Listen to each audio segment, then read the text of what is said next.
Assalamu alaikum warahmatullahi ta'ala wabarakatuh. Sunana Ado Isa Gwanja kamar yadda kuka sani. Akun mai bakin magana a yau ma na zo zan yi magana a yau magana a yau da magana.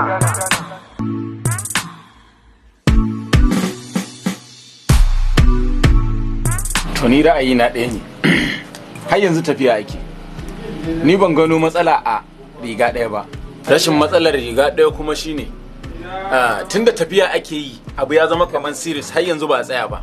To ban ga aibin kaya ɗaya ba, kawai aibu ɗaya ne ni dai da har yanzu ana tafiya ba a yi dare ba. Ita rana tana nuna abu uku, tana nuna safiya in ta ɗan waye, sannan tana nuna rana tsaka, tana kuma nuna yamma idan ta taho limshewa, amma ba ta nuna dare. A wannan tafiyar lallai ilalla dole sai mun ganka fa da daddare kana tafiya. Sannan maganar yin waka babu riga a ciki da aka yi magana, wannan ai ba cewa aka yi dole lallai ilalla sai ka saka riga ba. Ba ce dole sai ka saka a cikin waka ba, saboda waka ba bahaushiya ba ce, waka yaren duniya ce.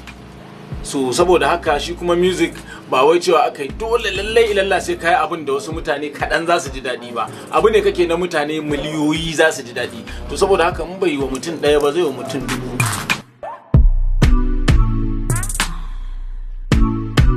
A cikin jerinsu wanda ya fi burge ni ko kuma waɗanda suka fi burge ni, sakamakon ɗa na kowa ne na almajiri.